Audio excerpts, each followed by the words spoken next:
देखिए ये जो चेंजिंग्स है ना, जिस तरह अभी दानियल कह रहे थे ना कि ज़का अशरफ दौर में तो स्टार्ट हुई हैं। मोहसिन नकवी साहब ने तो इसकी भरमार लगा दी है। इतने चेंजेस बकारी यूनिस के साथ क्या किया, आए कहाँ पे नजर कहाँ पे आ रहे हैं, हर किसी को आपने यहाँ पे मुझे लगता है कि ये जो नकवी साहब ने कहा था ना मैंने सर्जरी करनी है, ये मुझे लगता है कह रहे थे कि आप सबके दिलों की सर्जरी करनी है मैंने, बारी आपको जो थोड़ी सी उम्मीदें रह गई ना मेरे से, उसको देखा मैं किस तरह चकनाचूर करूंगा मैं। ये था इनका मोटो। मेरा बात ये देखिए, हमारे पास इंटरनेशनल कोचेस इसीलिए शायद अब इतने अच्छे अपॉइंट नहीं हो रहे। आप देखें जो इंडियन बॉलिंग कोच है मॉर्नी मॉर्कल, वो हमारे पास भी रहे हैं, लेकिन हमने तो उनको कंटिन्यू नहीं किया 6 मंथ्स। उससे पहले वर्नन फिलैंडर, क्या टेस्ट क्रिकेटर, क्या वो अपने टाइम के परफेक्ट बॉलर रहे हैं, लेकिन हम उनके साथ भी कंटिन्यू नहीं कर सके। हम किन के साथ कंटिन्यू कर रहे हैं? अजहर महमूद के साथ, इमरान फरहद के साथ। No offence to anyone, but यही है कि जो इंटरनेशनल क्रिकेट के बड़े स्टार्स हैं हम उनको अपनी कोचिंग में नहीं ला पा रहे। भी तो हमारे पास भी था, उनके पास भी था। Australian legend Gary Kirsten, India के world cup winner, South Africa की कितनी कोचिंग की, कितनी बड़ी सीवी है उनकी एज ए कोच। इसका नजर आता है कि कोच का नहीं है, ये टीम का, अपनी हमारी टीम का और ये पीसीबी मैनेजमेंट का, कि ये जिस तरह से अपने कोचेस को, जिस तरह से अपने लोकल कोचेस को, आप जिस तरह वकार यूनिस की एग्जांपल दे रही हैं, कोई वसीम अकरम ने कितनी बार ये हाईलाइट किया है कि मैं नहीं बनना चाहता पाकिस्तान का कोच। वो बाहर जाके कोचिंग कर लेते हैं, वो आईपीएल में कोचिंग पहले करते रहे जब हमारे हालात बेटर थे। यूनुस खान कोच, कोई भी पाकिस्तान का बड़ा प्लेयर, क्योंकि हमारे पास एग्जांपल है वकार यूनुस की, जिस तरह के उनके 2-3 टेन्योर्स रहे, कोई भी बड़ा प्लेयर इसीलिए पाकिस्तान की कोचिंग के लिए भी नहीं आगे आ रहा। खुशी भाई को देख लें, बांग्लादेश की वो स्पिन कोचिंग, वो हर जगह, हर बाहर आपको पाकिस्तानी कोचेस मिलेंगे। कोई सामने आ नहीं रहा, लेकिन ये लोग बैक ऑफ द कैमरा या कैमरा के ऊपर भी इवन बैठकर ये बातें तो कर सकते हैं कि ये नहीं कर रहा, इसको ये ठीक नहीं कर रहा, ये खेल नहीं रहा, मतलब उसने ये सिलेक्शन गलत की। बट आओ ना फिर भाई, सामने आओ, आप लोग करो, आप लोग करके दिखाओ, बताओ। राबिया टीवी पे बैठ के बोलने में देखो, देयर इज वेलेस ख्वारी and a lot of money talks. दुनिया का सबसे आसान काम तो तनकीद करना है ना, परफॉर्म करना सबसे मुश्किल काम है। इसीलिए मैं कहती हूँ यार, रबाडा परफॉर्म करी जा रहा है मीरा, अभी मुझे लगा था आउट हो गया, लेकिन वो भी एज लग गया, आउट ही नहीं हो रहा। हमने अपने इतने लेजेंड्स हैं हमारे, शुएब अख्तर हैं, वसीम अकरम हैं, शुएब मलिक भी अब भाई जाके बैठ जाते हैं। भाई शुएब मलिक को तो मतलब मेरे ख्याल में कि he is quite young but not so young, he's in that kind of age के वो कर सकते हैं, कोचिंग कर सकते हैं, he can do a lot, he is just fit but he is very old on the screen and talk। यार लेकिन honestly late 40s में तो होंगे। Honestly speaking वो बंदा ना 2000 से तो क्रिकेट खेल रहे हैं, वो बंदा हमारे अभी के क्रिकेटर से ज्यादा फिट है। मोहम्मद आमिर भी, शुएब मलिक भी, लिटरली मैं ये बात अगर आपको कहूँ ना, वो अभी मैदान में उतर जाते हैं। यार वहाब रियाज उतर गए थे, वापस भेजा था उन्हें, ग्लव्स पहन के आ गए थे। नहीं वहाब भाई आप ना आएगा प्लीज। नहीं वो नहीं आते हैं, वहाब भाई अब पीसीबी के अंदर ज्यादा अच्छा। यार सलमान बट के साथ क्या किया हमने, इतना ग्रेट बंदा सलमान बट, इतना ग्रेट बंदा। जिस तरह हम कह रहे थे ना कि जो जाके काम नहीं करते, सलमान बट ऐसे प्लेयर हैं जो कि ना नजर आते हैं जो एकेडमी में। देखिए जो उन्होंने 2010 में किया वो एक गलती हुई, वो खत्म हुई, उसके बाद उन्होंने सॉरी किया, अब ठीक है वो चैप्टर क्लोज हो गया। लेकिन as a cricketer, as a cricketing mind, Pakistan को चाहिए कि उसको यूटिलाइज करें, उनको technically sound, yes technically sound, very smart guy, और वो कोचिंग करते हुए नजर आते हैं। और वो ये नहीं है कि वो कहते हैं कि मुझे बड़े लेवल पे कोचिंग। ये देखिए शायद यहाँ पे ना लाइमलाइट ज्यादा है, कोचिंग यहाँ पे आप करेंगे प्रेस कॉन्फ्रेंसेस, मीडिया, जो अंडर 19 अंडर 15 की कोचिंग करे ना, असल कोचिंग वो जो यूनुस खान ने भी की थी, वो असल कोचिंग है। वहां पे बच्चा सीखता है, यहाँ पे तो एक प्लेयर बन चुका हुआ होता है, यहाँ पे एक प्लेयर इंटरनेशनल लेवल पे आ गया। जो वहां पे ट्रेनिंग है वो ज्यादा मुश्किल है, आप छोटे बच्चों को सिखा रहे हैं। और डीएच एकेडमी में भी जो मैंने सलमान बट की काफी सारी वीडियोस वगैरह आती रहती हैं, वो वहाँ पे रेगुलर जो है वो उनके साथ काम कर रहे हैं, और ये बहुत अच्छी चीज है। जिस तरह मोहम्मद हफीज साहब का बड़ा एक स्टांस है सलमान बट के अगेंस्ट हमेशा से, नहीं मानता, तो उनको चाहिए कि जरा थोड़ा सा ना, अगर वो क्रिकेट पे काम कर रहे हैं तो उनको सपोर्ट करें, बजाय कि जो नहीं कर रहे उनके साथ बैठ के आप पूरा 2-2 घंटे के शोज करते रहे। मैं इसको हिपोक्रेसी बोलूंगा और डबल स्टैंडर्ड्स बोलूंगा।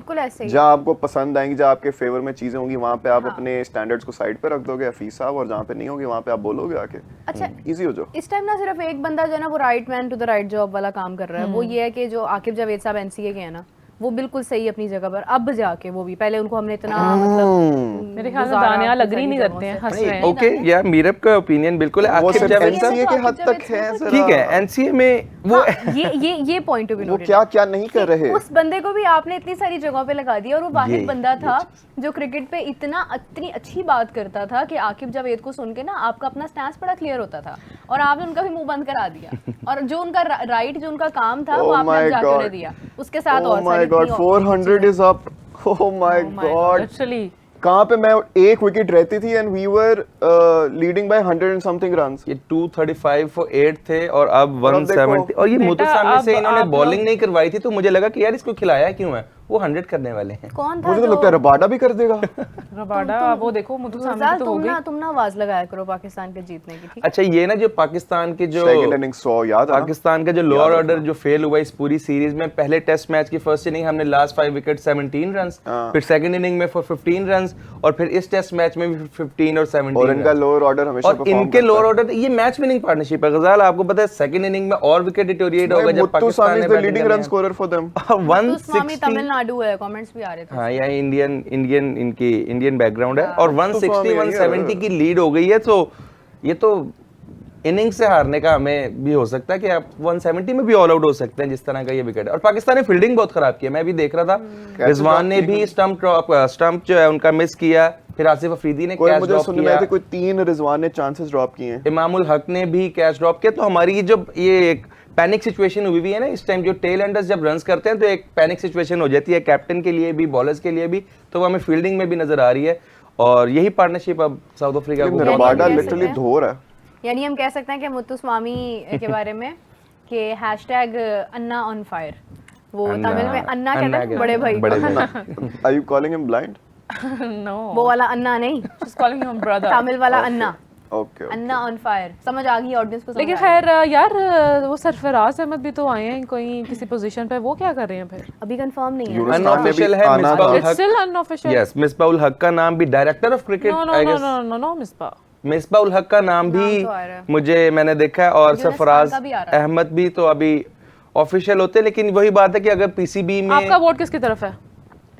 देखिए वोट मेरा ये मिसबाउल हक जो है पहले भी पीसीबी में रहे हैं, पाकिस्तान की कोचिंग भी करते हैं। देखिए जब आप एक चैनल पे बैठ के अपना पॉइंट ऑफ व्यू दे रहे हैं ना, और अगर आप वो चीज पाकिस्तान क्रिकेट में ये जब किसी रोल पे आते हैं वो आप नहीं कर सकते ना, तो फिर आपको बैठ के ना वो बातें भी नहीं करनी। मैं तो कहती हूँ कि सबसे पहले तो ना मोहसिन नकवी साहब बहुत अच्छा काम कर रहे हैं हुकूमती सतह पे, ठीक है। चेयरमैन जो है ना वो आ जाना चाहिए नजम सेठी साहब को।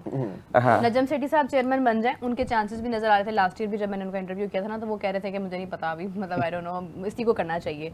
लेकिन नजम सेठी साहब का थोड़ा सा एक्सपीरियंस हो गया हुआ, उनको आ जाना चाहिए। उनके दौर में फिर भी हालात इतने खराब नहीं थे, जब वो दोबारा आए थे तो वो बहुत कुछ सीख के आए थे।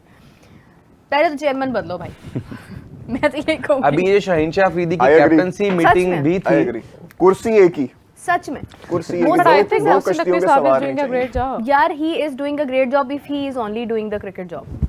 अगर वो सिर्फ चेयरमैन होंगे ना, वो बहुत अच्छा काम कर सकते हैं। पता क्या, मोहसिन नकवी साहब एक स्वीट आदमी हैं। सेठी साहब ने क्या सही काम किया था? सेठी साहब थोड़ा सा एक्सपीरियंस लेके जब, अच्छा मोहसिन नकवी साहब आज अगर रिजाइन देते हैं और 1 साल बाद वो दोबारा आते हैं ना, वो समझ के आएंगे बहुत सारी चीजों को।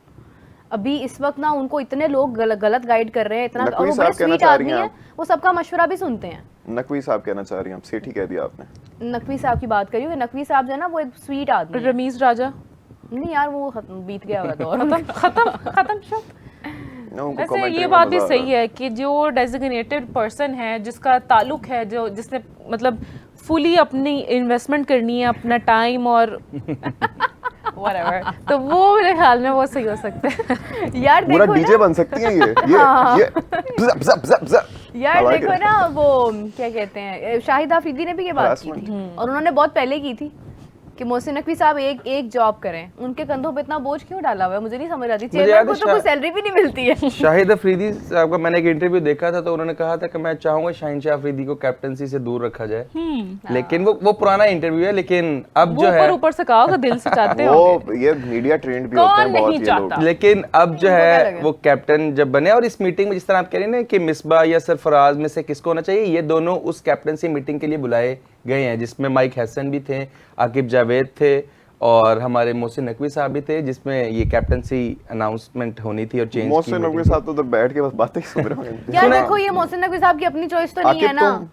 तुम सही कह रहे हो, हुकूमत ने लगाया ना। लेकिन सरफराज तुम भी ठीक कह रहे हो। नहीं देखिए, वो तो जब लगा दिया है तो उसके बाद के जो काम है वो अब देखें। अब मोहसिन नकवी साहब भी इस टाइम जो क्रिकेटिंग जो बहुत ज्यादा डिसीजंस आ रहे हैं वो आकिब जावेद की तरफ से आ रहे हैं। हम सबको पता है कि आकिब जावेद इस टाइम जो पीसीबी के सबसे बड़े अगर करता धरता है एनसीए में या पाकिस्तान क्रिकेट की सिलेक्शन कमेटी में, captaincy non captaincy format which format, Aqib Javed का बहुत बड़ा हम कह सकते हैं ना लाहौर कलंदर इन्फ्लुएंस। यस, मैंने इसलिए फ्रेंचाइज क्रिकेट का नाम इसीलिए बिकॉज अच्छा ये ना इसीलिए होता है कि आईपीएल की मुझे ये बात बहुत अच्छी लगती है कि अगर आप नेशनल टीम के कोच हैं तो वो आप फ्रेंचाइज या आप उसके साथ फ्रेंचाइज के साथ लिंक नहीं कर सकते। अब गौतम गंभीर अगर केकेआर के कोच भी रहेंगे और उसके बाद वो 2 महीने के गैप में तो नहीं है लाहौर कलंदर के कोच अब। आकिब जावेद साहब लाहौर कलंदर्स के साथ ही हैं। नहीं छोड़ के उन्होंने आगे गए थे। वो कब छोड़ा था उन्होंने जब ये लास्ट जो हमारा पीएसएल हुआ है 2025 का, उसमें लाहौर कलंदर्स का कोई कोच नहीं था। मैंने खुद आतिफ राना साहब से पूछा कि आकिब जावेद साहब तो अब नहीं है तो अब कौन कंटिन्यू करेगा। कहते हैं बस जो भी आएगा कर लेगा। आकिब कर गया। बट जो डायरेक्टर ऑफ क्रिकेट हैं जो लाहौर कलंदर्स को चला रहे हैं अभी भी फिलहाल, और 2017 ब्रेंडन मैकलम जब आए थे उसके बाद से अभी तक आकिब जावेद ही, और उसके बाद आपको उसका इन्फ्लुएंस टीम में नजर आ रहा है। अब ये आसिफ अफरीदी साहब खेल रहे हैं, हुसैन तल्लत खेले हैं हमारे एशिया कप में, उससे पहले फाइनली शुक्र अल्हम्दुलिल्लाह वो भी आसिफ के नाम गई wicket. Asif Afridi lead by 71 runs. क्या बात है भाई, लेकिन रबाडा छा गया। रबाडा छा गया। रबाडा ने आके चपेड़ें कराई हैं जी। रबाडा का हाईएस्ट स्कोर था ये टेस्ट क्रिकेट में। दोनों का, मुतसामी का भी, रबाडा का भी। आसिफ को देख के कितना दुख हो रहा है यार। किस उम्र में वो बंदा डेब्यू कर रहा है, कितनी ज्यादती है। 404 यस। Okay nice. ये नंबर बड़ा वो लग रहा है खतरनाक सा। 71 रन्स। पहले ट्रेल खत्म करने हैं, फिर लीड बनानी है, और हम तो लिखा होता है डू नॉट ओपन। क्या लग रहा है, क्या चांसेस हैं? 3 पाकिस्तान ने किया था। मुश्किल है बहुत मुश्किल है अब तो। देखिए आज ही ना हमें शायद मैच का पता चल जाएगा कि मैच किस तरफ जा रहा है, क्योंकि अभी एक पूरा सेशन पड़ा हुआ है पाकिस्तान की। अगर टीम पाकिस्तानी है आज ही पता लगेगा। आज ही हमें जो मैच का रिजल्ट है ना शायद वो नजर आ जाएगा। वैसे डैनी पिच का बिहेवियर बदला हुआ लग रहा है आज काफी ज्यादा, और जब पाकिस्तान ने आना है बैटिंग के लिए। मेरा ये ना एक देखिए, जब टेल एंडर तो नहीं कहना चाहिए, जब लोअर ऑर्डर ज्यादा बैटिंग कर रहा होता है ना तो वो कंडीशंस को ना निकाल देते हैं, बिकॉज वो सिर्फ अपनी शॉट्स की तरफ जाते हैं। आप देखेंगे कगिसो रबाडा ने भी अपने सारे शॉट्स खेले हैं और उनके क्लिक होते हैं, और जो उन्होंने चांसेस दिए वो हमने अवेल नहीं किए। अब जो हमारे बैटर आएंगे ना वो बड़े वॉचफुल आएंगे। अब्दुल्ला मैं मतलब अभी रोके, वो इसके अंदर ही वो आउट हो जाते हैं। तो जब भी लोअर ऑर्डर से रन्स आते हैं ना वो हमेशा अच्छी रेट पे आते हैं, अच्छी पेस पे, 6s 4s, एज पे चौका जा रहा है, फिर स्लिप, फिर बाउंसर मारा है तो जी टॉप एज लग गया, पीछे चला गया। तो इस तरह के रन्स जो है ना वो विकेट को फिर निकाल। अभी जब पाकिस्तान आएगा ना आप देखिएगा बॉल ब्रेक भी होगा, बॉल रुक के भी आएगा, तो हमें कंडीशंस चेंज होते हुए नजर आ जाएंगे। थोड़ा सा मुझे लगता है यार ये क्या वो नई बॉल लेंगे अभी इनिंग्स हमारी स्टार्ट होगी तो वो नई बॉल लेंगे। हाँ न्यू बॉल। अच्छा यहाँ पे इस पे तो ऑप्शन नहीं है क्योंकि न्यू बॉल तो आपने लेना ही है जो जब इनिंग स्टार्ट हो रही है। फर्स्ट वो टेल एंडर है, वो आराम से, कितना उसको दुख हुआ है कि ओ मैं आउट हो गया, कितना मतलब प्राउडली जा रहा है वो कि हाँ यार आई हैव गिवन समथिंग। इधर हमारा रिजवान होता टांगे पकड़ के बैठ जाने थे, लेट जाना था जमीन पे। आ रहा जी अंपायर टांगे उठा के कभी इधर लेके जा रहा है, कभी उधर लेके जा रहा है। रिजवान साहब को क्रैम्प्स पड़ गए, क्या हुआ जी 50 रन भी नहीं बनाए अभी। ये टेस्ट क्रिकेट में जो रन्स है ना जो आपको मैच विनिंग, ये लोअर ऑर्डर के रन्स ही होते हैं, बिकॉज पाकिस्तान अब 3 इनिंग्स में हमें रन्स नहीं मिले। रिजवान कौन सा ओपन कर रहा है? नहीं मतलब रिजवान और उसके बाद जो बाकी आगा और नीचे से नुमान। टॉप 3 रन स्कोरर्स देखिए, मुत्तसामी 88, स्टब्स 78 और रबाडा 71। रबाडा अनबिलीवेबल यार ये नंबर बहुत डरावना लग रहा है मुझे। हम अचानक ही मोमेंटम दूसरे को पकड़ा देते हैं, हमें लगता है कि अभी हम जीत रहे हैं, हम फिर अचानक ही उप्स। हमारे पास आज चांस था हम 70-80 रन की लीड ले सकते थे इजीली, 70-80 रन। और लास्ट मैच में भी जो हम जीते हैं हमें हमारे पास 100 रन की लीड थी, तो हम क्योंकि सेकंड इनिंग में तो हमारा कोलैप्स हो गया था, 170 ऑल आउट थे और 100 रन हमारे पास पहले थे, 270 में हमने उनको। यू रिमेंबर मैं तुमसे क्या कह रहा हूं? Future Babar Azam 100 loading second innings में 100 मारेगा। ये कमेंट्स आ रहे हैं। ओह माय गॉड, कौन कह रहा है जी ये कह रहे हैं Aamir Ansari. I love you. मैं कोई प्रेडिक्शन नहीं दूंगी, मेरी बातें उलट हो जाती हैं। जो गजाल ने कहा है मेरे दिल से दुआ है बस। हां बस ठीक है, दुआ दे दो तुम। राबिया मीरब, आप लोगों ने श्रेयस अय्यर का सॉन्ग देखा है? नहीं यार नहीं देखा उन्होंने। वो रील्स अपलोड करते हैं। आप लोग प्लीज उसकी पिक्चर्स बना के शेयर करें हमारे साथ। अभी नया उनके में अच्छा एक कमेंट आया है कि Qadir was trolling Bumrah and saying that Bumrah tailender को आउट कर रहा है। कादिर को अब समझ आ गया होगा टेलेंडर को आउट करना एक आर्ट होता है। हां सही बात है, कहने दें यार, लोगों को इतनी बातें याद होती हैं। कल कादिर आए तो कादिर आके कहते हैं कि शाहीन जो है वो बड़ा अच्छा फैसला है शाहीन को कप्तान बनाने का। शाहीन जो है वो आगे बड़ा अच्छा कंटिन्यू करेगा, आगे तक यही रहेगा। किसी ने कमेंट किया हुआ था, कादिर साहब आप तो जब रिजवान कैप्टन बना था आपने तब भी यही कहा था कि 2027 तक रिजवान जो है वो कंफर्म कैप्टन है। कि लिटरली लोगों को इतनी बातें याद होती हैं कि हमें खुद ही हमें भूल जाता है बोल के। हाँ लोग नहीं भूलते भाई, लोग नहीं भूलते। मतलब आज हम बाबर आजम का 100 देखेंगे और कल विराट कोहली का। हो सकता है बिकॉज कल जो वनडे मैच है इंडिया ऑस्ट्रेलिया का, कल मुझे लगता है कि विराट कोहली अच्छा करे, बिकॉज उनके फेवरेट वेन्यू पे मैच हो रहा है एडिलेड में। उनका जो रिकॉर्ड है वो ऑस्ट्रेलिया में सबसे अच्छा। और मैं एक और रिकॉर्ड देख रहा था, मैं बड़ी हैरानी हुई कि 17 साल से एडिलेड में इंडिया वनडे मैच हारा ही नहीं है। तो एडिलेड जो इंडिया का बेस्ट, इंडिया के लिए जो बेस्ट ग्राउंड है, तो होप सो कल वहां पे वो अच्छा खेलें। जितना अगर आप हाईलाइट ना करते ना तो सिचुएशन डिफरेंट नहीं, कल बिकॉज विराट कोहली का एक फेलियर आ गया, और ऐसा कम ही होता है कि विराट कोहली के डबल फेलियर्स आए। जो भी कोई रिकॉर्ड बताता है ना उसे ऐसी नजर लगती है। एक मैच की परफॉर्मेंस के पीछे लोग इतने पागल हो जाते हैं ना, सोशल मीडिया पे भी रील्स चल रही हैं, वकार की आंखों में there is no hunger for runs anymore. Waqar कह रहा हूँ, सॉरी, विराट की आंखों में there is no hunger for runs anymore. Waqar पता नहीं कहाँ से आ गए। Rohit Sharma is gone, Virat is gone, future अभी सारा यंगस्टर्स का है, यशस्वी को लाओ, इसको लाओ,